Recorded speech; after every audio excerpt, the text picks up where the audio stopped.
Hello students. तो आज class +2 unit number 3 magnetic effect of current के लेक्चर नंबर 5 में हमारा टॉपिक है एम्पियर्स सर्क्यूटल लॉ। तो इससे पहले हम बायो सेवर्ट्स लॉ के बारे में बात कर चुके हैं और उसकी एप्लीकेशंस के बारे में भी डिस्कस कर चुके हैं। तो उनके ऊपर बेस्ड प्रॉब्लम नंबर 1 में आप देख रहे हो an element dl vector is equal to dx I cap, dx की वैल्यू है 1 centimetre, is placed at the origin and carries a current I is equal to 10 ampere. What is the magnetic field on the y axis at a distance of 0.5 metre. तो जैसा कि आप जानते हो कि जो स्मॉल करंट एलिमेंट है तो आई dl वेक्टर, तो इसके कारण हमने y एक्सिस पे मैग्नेटिक फील्ड निकालना है और जो आइडियल वेक्टर है उसकी direction along positive x axis है ना। तो कैसे करते हैं हम कि जो स्मॉल एलिमेंट है ना, करंट एलिमेंट ए बी, उसके मिड पॉइंट से हम पॉइंट ऑफ ऑब्जर्वेशन जो है उसकी तरफ आर वेक्टर ड्रॉ करते हैं ना। तो अब जो हमारा point of observation P point है वो वाई एक्सिस पे होना चाहिए अकॉर्डिंग टू गिवन स्टेटमेंट। तो ये जो आर वेक्टर है इसकी दूरी, इसका मैग्नीट्यूड 0.5 मीटर दिया हुआ है हमें और वाई एक्सिस की तरफ होने पर इसकी डायरेक्शन जे कैप है ना।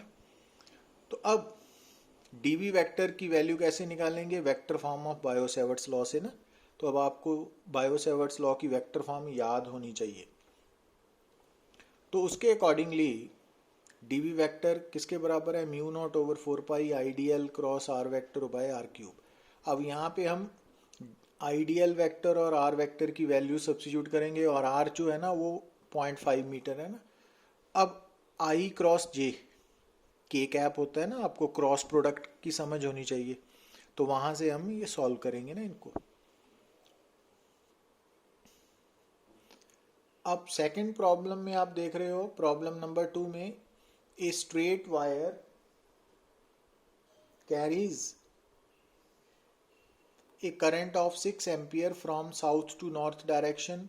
What is the magnetic field due to 1 centimeter piece of wire at a distance at a point 50 centimeter 30 degree east of north।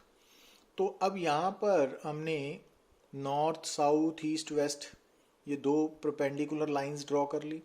अब स्ट्रेट वायर जो है स्मॉल एलिमेंट है उसकी, उसमें करंट की डायरेक्शन है साउथ टू नॉर्थ। तो ये हमने स्मॉल एलिमेंट ड्रॉ कर लिया ना। और जो पॉइंट ऑफ ऑब्जर्वेशन है तो mid point of small current element and point of observation को जोड़ने वाली पोजीशन वेक्टर जो है ना वो उसकी डायरेक्शन क्या है, 30 डिग्री ईस्ट ऑफ नॉर्थ। तो नॉर्थ के साथ 30 डिग्री एंगल टूवर्ड्स ईस्ट। तो अब यहाँ पर जो आर वेक्टर का मैग्नीट्यूड है वो हाफ मीटर है ना, 50 सेंटीमीटर दिया हुआ है आपको, थीटा 30 डिग्री दिया हुआ है। तो अब यहाँ पर scalar form of Biot Savart's law use करेंगे, mu naught I dl sine theta over 4 pi r square. तो सब्स्टिट्यूट करेंगे वैल्यूज और आंसर आ जाएगा ना। और आप डायरेक्शन ऑफ डीवी वेक्टर निकाल सकते हो राइट हैंड थंब रूल के अकॉर्डिंगली, क्योंकि जो डीएल वेक्टर है वो अलोंग नॉर्थ है और जो आर वेक्टर है वो इस तरफ है, तो डी एल क्रॉस आर। तो फर्स्ट डी एल वेक्टर की तरफ आप राइट हैंड की फिंगर्स को स्ट्रेच करके और आर वेक्टर की तरफ कर्ल कीजिए। तो जब ऐसा हो रहा है तो उस वक्त आपका जो थंब है राइट हैंड का वो डीवी वेक्टर की डायरेक्शन बताएगा, वो इनवर्ड होगी यहाँ पे ना इसके अकॉर्डिंगली। क्योंकि जब हम राइट हैंड की फिंगर्स को नॉर्थ की तरफ करके तो थंब अंदर की तरफ जा रहा है ना। अब प्रॉब्लम 3 में आप देखिए, same current I is flowing in 3 infinitely long wires along x y and z directions. What is the magnetic field at point 0,0, -a। तो अब इस डायग्राम में 3 इनफाइनाइटली लॉन्ग स्ट्रेट कंडक्टर्स हैं lying along x axis y axis z axis और उनमें same current आई है। तो ये डायग्राम में आपको नजर आ रहे हैं, ठीक है। अब पॉइंट ऑफ ऑब्जर्वेशन कहाँ पे है, 0,0, -a मीन्स एक्स भी 0, वाई भी 0 और z -a है ना, तो z एक्सिस पे ये पॉइंट है, ठीक है ना। तो नज़र आ रहा है आपको भी ओरिजिन से a डिस्टेंस पे ये पॉइंट है ऑन z एक्सिस। अब क्योंकि जो एक्चुअली यहाँ पे 3 करंट्स हैं ना, 3 स्ट्रेट कंडक्टर्स कैरी जो करंट्स कैरी कर रहे हैं, उनके कारण मैग्नेटिक फील्ड होगा। पर P पॉइंट, क्योंकि जो पॉइंट ऑफ ऑब्जर्वेशन है वो Z एक्सिस के ऊपर लाई कर रहा है, मींस जो कंडक्टर अलोंग Z एक्सिस है उसकी एक्सिस के ऊपर है, तो उसका मैग्नेटिक फील्ड जीरो हो जाएगा। इट मींस P पॉइंट पे दो ही मैग्नेटिक फील्ड आएंगे, एक X के कारण, दूसरा Y के कारण, ठीक है ना। क्योंकि जो P पॉइंट है ना वो Z कंडक्टर के लिए ऑन इट्स एक्सिस है, तो स्ट्रेट कंडक्टर की एक्सिस के ऊपर खुद का मैग्नेटिक फील्ड जीरो होता है ना, उसके खुद के करंट के कारण, ये हमने बात की हुई है। अब यहाँ पे देखिए आप, तो 3 मैग्नेटिक फील्ड हैं बेसिकली, बट BZ जीरो क्यों है वो आपको समझ आ गई। अब 2 मैग्नेटिक फील्ड कौन से बचे, X और Y के कारण ना। अब यहाँ पर आपको क्या देखना पड़ेगा कि अब इस सिचुएशन में जो ये पेन है ये Y एक्सिस है और ये X एक्सिस है और ये Z एक्सिस है ना, ऐसे आपकी तरफ आ रही है ना। तो अब ये जो Y एक्सिस है, तो यहां पर हमने, यहां पर Z एक्सिस है, ऐसे है ना Z एक्सिस, यहां पर मैग्नेटिक फील्ड निकालना है। तो अगर मैं ऐसे इसको पकड़ूं तो थंब की डायरेक्शन करंट की तरफ है, तो इस पॉइंट पे मेरी फिंगर्स किस तरफ जा रही हैं, तो आप देखिए कि इनकी डायरेक्शन, ये फिंगर्स की डायरेक्शन एक्स एक्सिस से ऑपोजिट है, मींस नेगेटिव एक्स एक्सिस। तो जो वाई कंडक्टर है ना, उसके कारण पी पॉइंट पे मैग्नेटिक फील्ड का मैग्नीट्यूड तो mu naught I over 2 pi है, बट डायरेक्शन किस तरफ है, नेगेटिव वाई एक्स की तरफ, सॉरी। और इसी तरह जो एक्स एक्सिस है, एक्स कंडक्टर है, तो इसमें करंट की डायरेक्शन आपको नजर आ रही है, इस तरफ है ना, ये एक्स एक्सिस। तो अब ये है पॉइंट ऑफ ऑब्जर्वेशन है ना। तो अब अगर हम इसको, मैं ऐसे पकड़ता हूं, तो आप देखिए है ना भी, अगर मैं इसको ऐसे पकड़ता हूं ना, तो इस कंडक्टर की यहाँ इस साइड से फिंगर्स ऊपर की तरफ आ रही है ना, ऐसे ऊपर वाई एक्सिस की तरफ, तो इसकी डायरेक्शन जे कैप है। तो राइट हैंड थंब रूल लगा के ना, तो अब इनका वेक्टर सम ले लेना है हमने। तो ये जो डायरेक्शन है ये बड़ी इंपॉर्टेंट पार्ट है मैग्नेटिज्म में, तो इसको आपको क्लियर करना पड़ेगा। अब प्रॉब्लम नंबर 3 में देखिए आप, A long straight wire carrying a current of 20 ampere is placed in an external uniform magnetic field of 3 into 10 raised to minus 4 Tesla parallel to the current. Find the magnitude of the resultant field at a point 2 centimeter away from the wire. अब यहाँ पे आपको क्या बात समझनी है कि एक तो हमें दिया हुआ है करंट कैरिंग स्ट्रेट कंडक्टर। अब इस स्ट्रेट कंडक्टर के कारण P पॉइंट जिसका परपेंडिकुलर डिस्टेंस 2 सेंटीमीटर है, वहां पर हमने मैग्नेटिक फील्ड निकालना है। मगर याद ये भी रखना है कि P पॉइंट पे दूसरा magnetic field external magnetic field है, जिसका मैग्नीट्यूड दिया हुआ है और डायरेक्शन किस तरफ है, जो करंट कैरिंग कंडक्टर है उसके पैरेलल। तो इट मीन्स P पॉइंट पे दो मैग्नेटिक फील्ड्स हैं, एक एक्सटर्नल और दूसरा स्ट्रेट कंडक्टर के करंट के कारण। तो ये एक्सटर्नल तो स्ट्रेट कंडक्टर के पैरेलल है ना, तो इसका मैग्नीट्यूड दिया हुआ है। अब P पॉइंट पे दूसरा मैग्नेटिक फील्ड किसके कारण है, स्ट्रेट कंडक्टर के करंट के कारण है ना, इसके करंट के कारण। और वो किस तरफ होगा, राइट हैंड थंब रूल के अकॉर्डिंगली इनवर्ड, इस प्लेन के अंदर की तरफ ना। आप फिंगर्स को कर्ल कीजिए। तो अब ये जो B है ये मैग्नेटिक फील्ड है P पॉइंट पे due to current carrying straight conductor. तो स्ट्रेट कंडक्टर के कारण ऑफ इनफाइनाइट लेंथ B की value mu naught I over 2 pi है ना, ये निकल आई।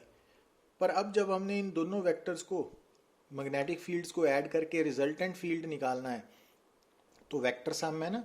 तो अब आप नोट करना है कि जो BE है और B वेक्टर है, इन दोनों की डायरेक्शन आपस में 90 डिग्री का एंगल बना रही है ना, क्योंकि एक्सटर्नल मैग्नेटिक फील्ड ऊपर की तरफ है और B वेक्टर प्लेन के परपेंडिकुलर बट इनवर्ड है ना, अंदर की तरफ।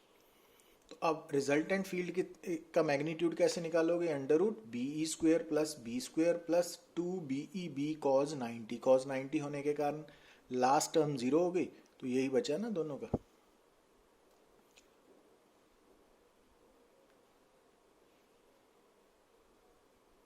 अब ये बात हमने इलेक्ट्रिक फील्ड के कंसेप्ट में भी डिस्कस की हुई है कि न्यूट्रल पॉइंट बेसिकली वो पॉइंट है किसी भी फील्ड के अंदर जहां पर रिजल्टेंट फील्ड इंटेंसिटी 0 है। अब हम बात कर रहे हैं मैग्नेटिक फील्ड की ना, तो मैग्नेटिक फील्ड के अंदर अगर किसी पॉइंट पे नेट मैग्नेटिक फील्ड इंटेंसिटी या नेट मैग्नेटिक फील्ड इंडक्शन या नेट मैग्नेटिक फ्लक्स डेंसिटी 0 है, तो उसको हम न्यूट्रल पॉइंट बोलेंगे, इक्विलिब्रियम पॉइंट बोलते हैं।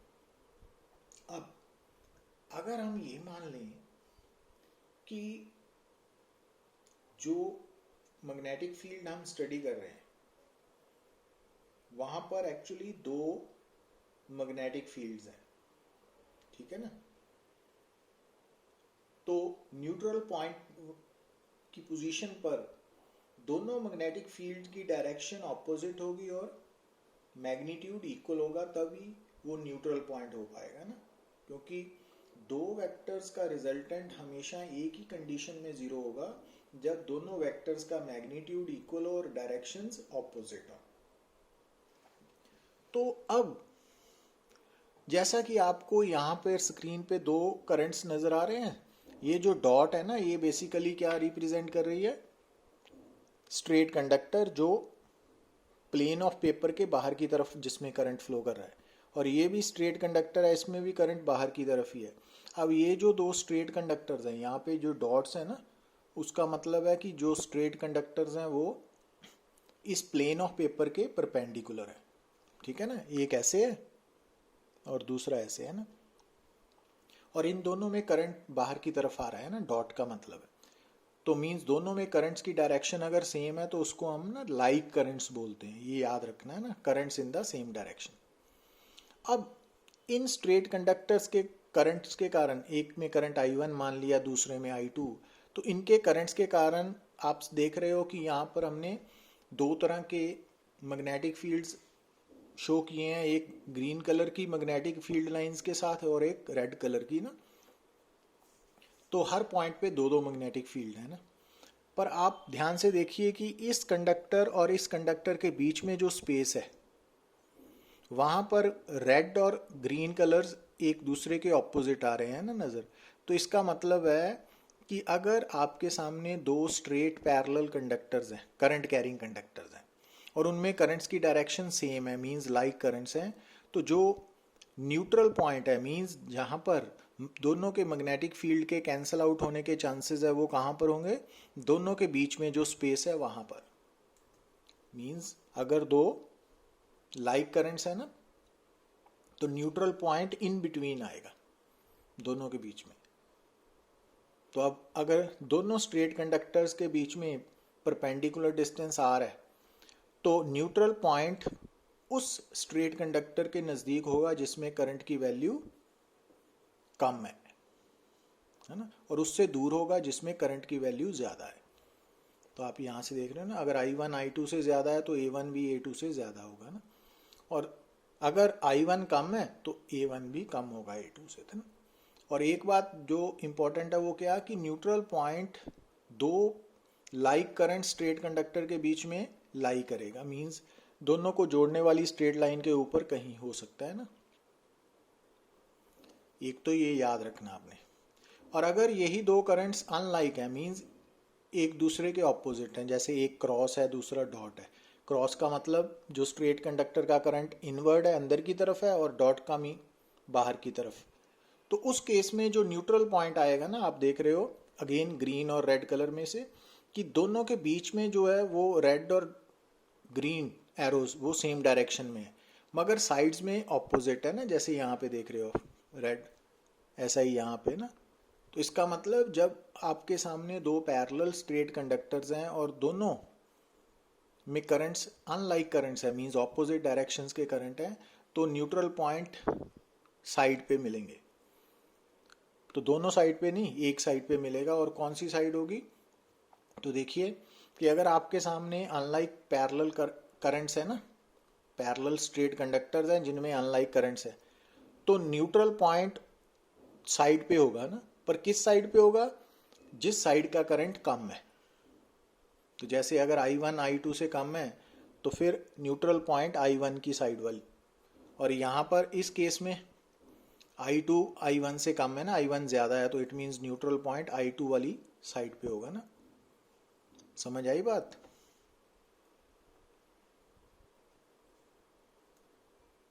तो ये बातें याद रखते हुए हमारे सामने ये प्रॉब्लम आ गई। अब यहाँ पे आपको दो पैरेलल वायर्स हैं placed perpendicular to the plane of paper at a separation of this one, और करंट्स ऑपोजिट डायरेक्शन में। यहाँ पे दोनों करंट्स ऑपोजिट हैं, तो न्यूट्रल पॉइंट कहाँ पे होगा? साइड पे, यहाँ इधर इस साइड पे, यहाँ इस साइड पे। मगर क्योंकि I1 का मैग्नीट्यूड 6 एम्पियर ज़्यादा है, I2 का कम है, तो अब कम वाले की मीन्स इस साइड पे होगा न्यूट्रल पॉइंट। तो ये समझ होनी चाहिए ना आपको। तो अगर I1 कम होता तो फिर इस तरफ होना था। ठीक है ना? तो ये बातें अब यहाँ पे देखिए आप।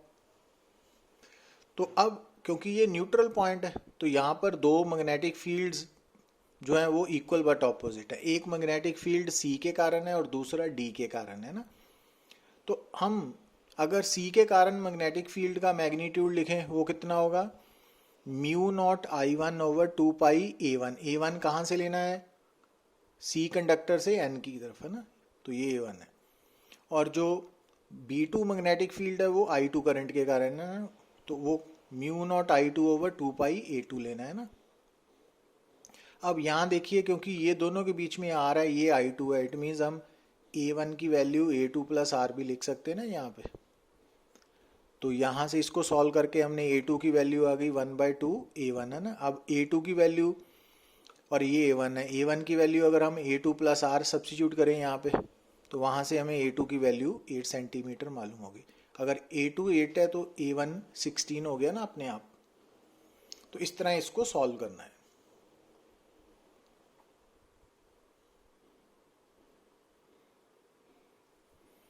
अब यहाँ पर देखिए आप कि ये बात हमेशा अपने माइंड में रखनी है कि एक्चुअली एक होता है हॉरिजॉन्टल प्लेन, ठीक है, और एक प्लेन की बात करते हैं वर्टिकल प्लेन।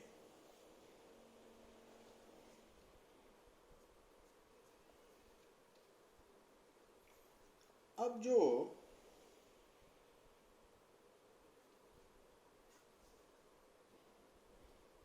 हॉरिजॉन्टल प्लेन है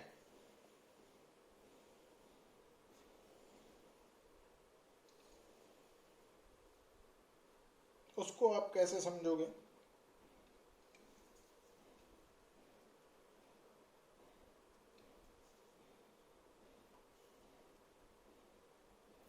तो आप देखिए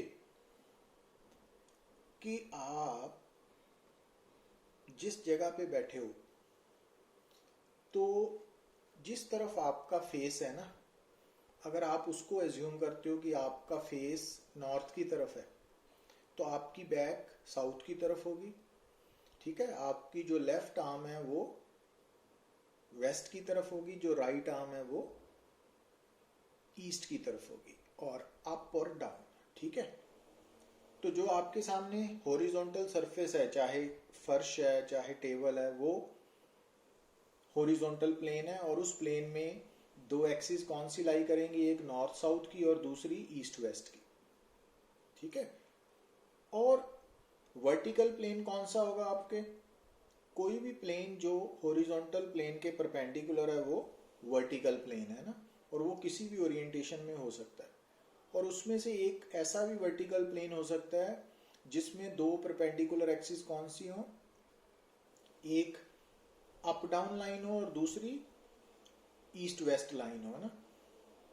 और दूसरा वर्टिकल प्लेन ये भी हो सकता है कि जिसमें एक लाइन हो अप डाउन और दूसरी कौन सी हो?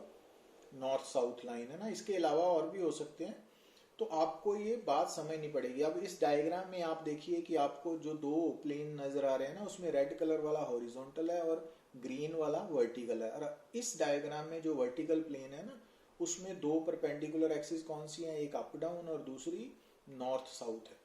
ठीक है ना। अब यहाँ पे हम दूसरा प्लेन भी ड्रॉ कर सकते हैं वर्टिकल।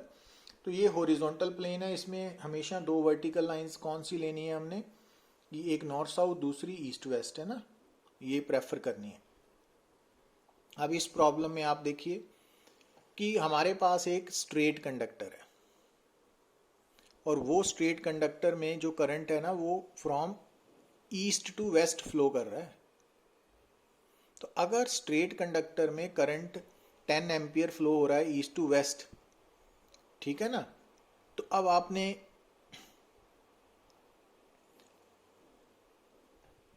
ये हॉरिजॉन्टल प्लेन मान लिया ना हमने। अब इस प्लेन के अकॉर्डिंगली अगर ये नॉर्थ है, ये साउथ है, ये वेस्ट है और ये ईस्ट है, तो इट मीन्स जो बाहर की तरफ आ रही है ना वो अप होगी और जो अंदर की तरफ जा रही है वो डाउन होगी ना, इस डायग्राम के अकॉर्डिंगली। अब ये हमारा स्ट्रेट कंडक्टर है जिसमें करंट की डायरेक्शन ईस्ट टू वेस्ट है।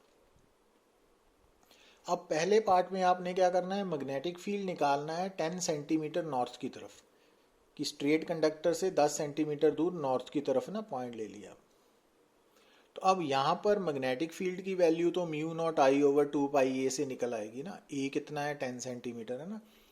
मगर डायरेक्शन कैसे निकालोगे आप, राइट हैंड थंब रूल के अकॉर्डिंगली। तो अगर आप इस स्ट्रेट कंडक्टर को राइट हैंड के साथ पकड़ते हो और थंब की डायरेक्शन वेस्ट की तरफ रखते हो, तो P1 साइड की तरफ जो आपकी फिंगर्स हैं, मतलब इस स्ट्रेट कंडक्टर के राइट की तरफ आपकी जो फिंगर्स है वो अंदर की तरफ जा रही हैं।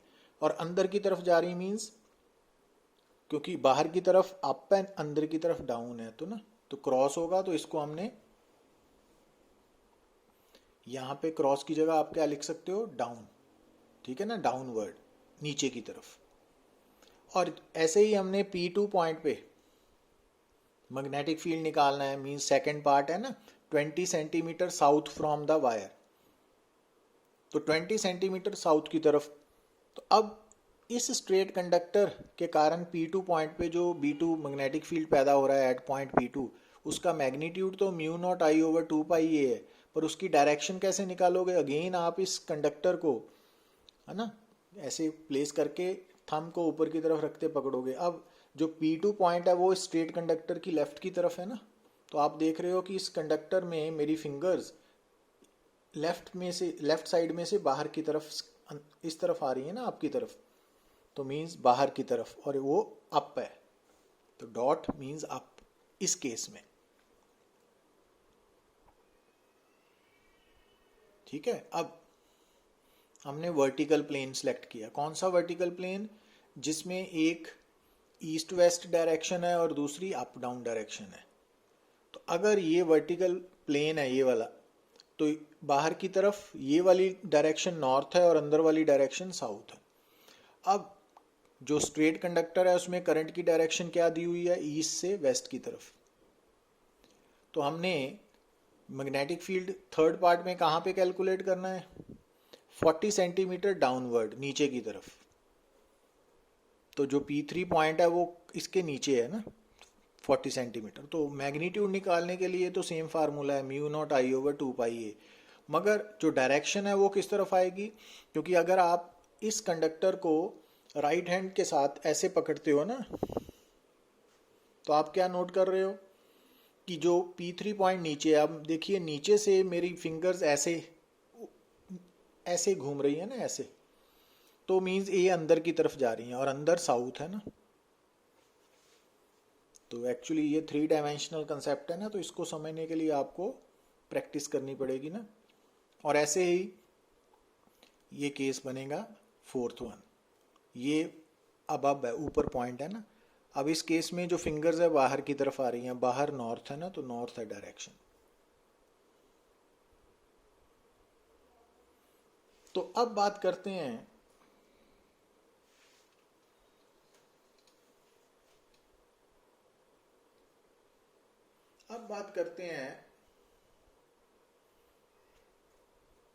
कि मान लीजिए कि आपके सामने ये जो ब्लैक कलर की लाइन नजर आ रही है ना, बोल्ड लाइन, वो एक क्लोज्ड पाथ है।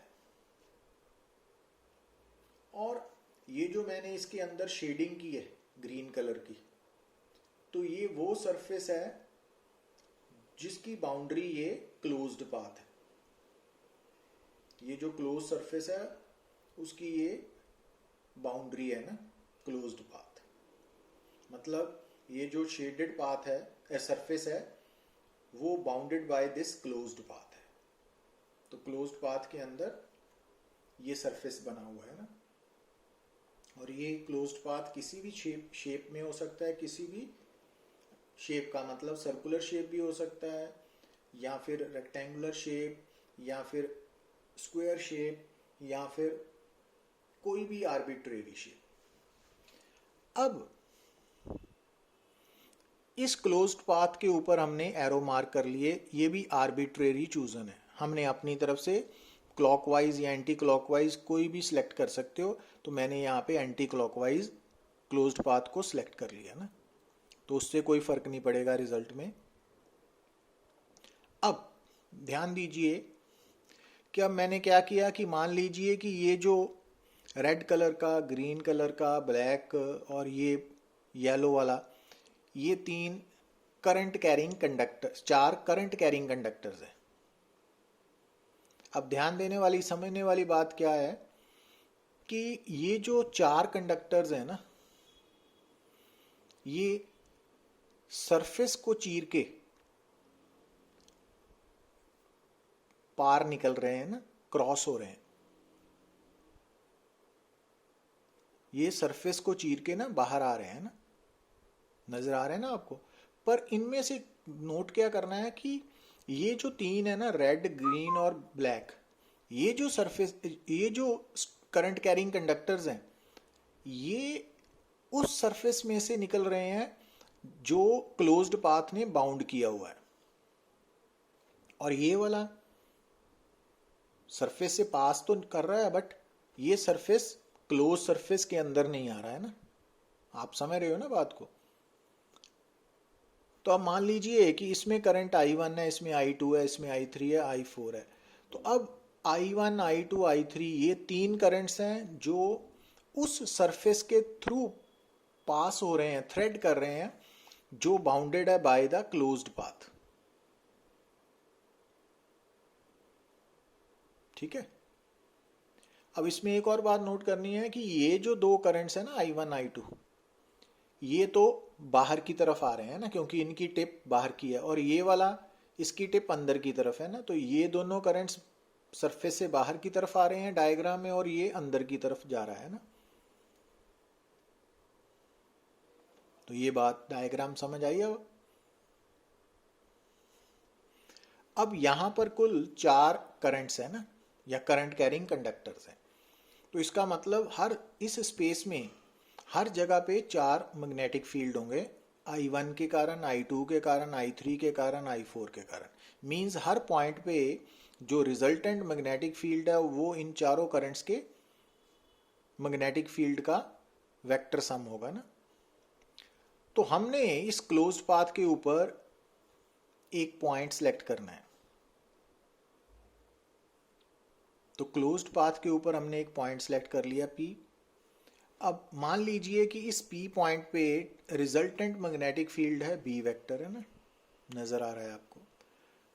तो ये जो क्लोज्ड पाथ हमने सेलेक्ट किया, उस क्लोज्ड पाथ के ऊपर किसी भी पॉइंट पे जो मैग्नेटिक फील्ड है वो किसके कारण है, जितने भी करंट्स अंदर या बाहर प्रेजेंट है ना, उनके कारण है। मतलब ये वाला जो मैग्नेटिक फील्ड है उसमें I1, I2, I3, I4 ये चारों कंट्रीब्यूट कर रहे हैं। तो उसमें ये इस बात का कोई फर्क नहीं है कि कौन सा करंट उस सरफेस से पास कर रहा है जो क्लोज सरफेस ने बाउंड किया है या नहीं किया है, तो वो दैट इज इमटेरियल। अब अगर हम क्लोज्ड पाथ के ऊपर स्मॉल लाइन एलिमेंट ड्रॉ करें, डीएल वेक्टर, तो डीएल वेक्टर क्लोज पाथ के ऊपर कैसे ड्रॉ करना है, अलोंग द टेंजेंट, और उस टेंजेंट की डायरेक्शन किस तरफ रखनी है, जिस तरफ आपने क्लोज्ड पाथ के ऊपर एरो मार्क की है ना उस तरफ रखनी है। तो हमने ये क्लोज्ड पाथ के ऊपर एरो मार्क किए हैं, ये एंटी क्लॉकवाइज है, तो जो डीएल वेक्टर की डायरेक्शन है वो along the tangent anti clockwise ही होगी। तो अगर हमने ये एरो अंदर की तरफ मींस क्लॉकवाइज मार्क किए होते तो डीएल वेक्टर इस तरफ होना था ना, तो ये बात समझनी है। अब अगर आप B vector dot DL vector means B vector और डीएल वेक्टर का डॉट प्रोडक्ट लेते हो, ठीक है, और उसके बाद आप उसको इंटीग्रेट करते हो, बी डॉट डी एल को आपने इंटीग्रेट किया ओवर द क्लोज्ड पाथ। तो जब आप बी डॉट डी एल को इंटीग्रेट करोगे पूरे क्लोज्ड पाथ के लिए, तो उसको हम कैसे पढ़ेंगे, line integral of magnetic field along a closed path. और उसकी वैल्यू आप कैसे कैलकुलेट करोगे, तो वो एम्पियर सर्क्यूटल लॉ में बताता है कि किसी भी क्लोज्ड पाथ के ऊपर line integral of magnetic field की वैल्यू हमेशा किसके बराबर होती है, mu naught times the current enclosed. और करंट एनक्लोज्ड का मतलब क्या है कि जितना करंट उस सरफेस में से निकल रहा है जो सरफेस क्लोज्ड सरफेस ने बाउंड किया है। अब यहां पे आपने क्या देखा, अब यहां पे आप क्या देख रहे हो कि इस क्लोज सरफेस के अंदर से जो करंट निकल रहा है जिसको हम आई एनक्लोज्ड बोलते हैं वो सिर्फ I1 I2 I3 है। पर अब इन करंट्स के साथ आपने साइन भी लेना है, प्लस माइनस साइन। वो कैसे लेना है कि अब देखिए इसके लिए आपने क्या करना है, यहां पे आइए आप, ये यहां पे अब आप देखिए कि अब यहाँ पे तीन अनक्लोज्ड करंट्स है ना, I1 I2 I3, पर किसको प्लस लेना है किसको माइनस, उसके लिए आपके पास क्या पॉलिसी है कि आपने जो क्लोज्ड पाथ है उसमें एरो मार्क किया है ना ये बाउंड्री पे, ये एंटी क्लॉकवाइज है। अब आप इस करंट कैरिंग कंडक्टर को राइट हैंड में पकड़िए और थंब की डायरेक्शन को आप कैसे रखिए, तो जो फर्स्ट रेड कलर का है उसके अकॉर्डिंगली अगर मैं रेड कलर के कंडक्टर को राइट हैंड से पकड़ रहा हूँ और थंब की डायरेक्शन करंट की तरफ बाहर की तरफ कर रहा हूँ, तो आप देख रहे हो कि मेरी फिंगर्स भी कैसे घूम रही हैं, कर्ल हो रही हैं एंटी क्लॉकवाइज। मीन्स जैसे हमने इस पाथ को घुमाया है ना एंटी क्लॉकवाइज, ये करंट की मैग्नेटिक फील्ड भी वैसे ही घूम रही है। इट मीन्स ये करंट पॉजिटिव लेंगे, ऐसे ही ये भी पॉजिटिव होगा। पर इसके लिए क्योंकि इसका करंट अंदर की तरफ जा रहा है ना, तो अगर आप इसको राइट हैंड साइड के साथ राइट हैंड से पकड़ के फिंगर्स को कर्ल करोगे तो वो फिंगर्स क्लॉकवाइज में घूमेगी ना, तो इट मीन्स ये करंट आप नेगेटिव लोगे। समझ आई बात। तो अब जब हम प्लस प्लस और माइनस, मतलब आज के बाद हमने एम्पियर सर्क्यूटल लॉ की स्टेटमेंट को कैसे याद रखना है कि जैसे गॉस लॉ का कंसर्न था ना क्लोज सरफेस के साथ, उसी तरह एम्पियर सर्क्यूटल लॉ का कंसर्न है क्लोज्ड पाथ के साथ।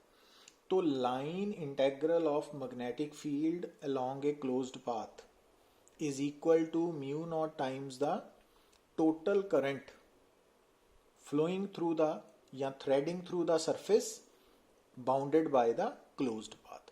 कि जो क्लोज्ड पाथ है उसके अंदर जो सरफेस है उसमें से जो करंट्स निकल रहे हैं उन सब करंट्स का अलजेब्रिक सम जो है ना वो आई एनक्लोज्ड है। और अलजेब्रिक सम लेते हुए आपने क्या करना है, कुछ करंट्स प्लस हो सकते हैं कुछ माइनस। कैसे कि अगर हमने क्लोज्ड पाथ की डायरेक्शन क्लॉकवाइज सेलेक्ट की है तो जिन करंट्स के around magnetic lines of force clockwise होंगी, तो और हमने क्लोज्ड पाथ की बाउंड्री भी क्लॉकवाइज ही सिलेक्ट की है, तो वो करंट्स प्लस होंगे और जी दूसरी नेगेटिव हो जाएंगे ना। तो इस तरह से आपने ये बात याद रखनी है। Got it. तो ये वही बातें हैं जो मैंने आपको बताई है ना। So thank you very much.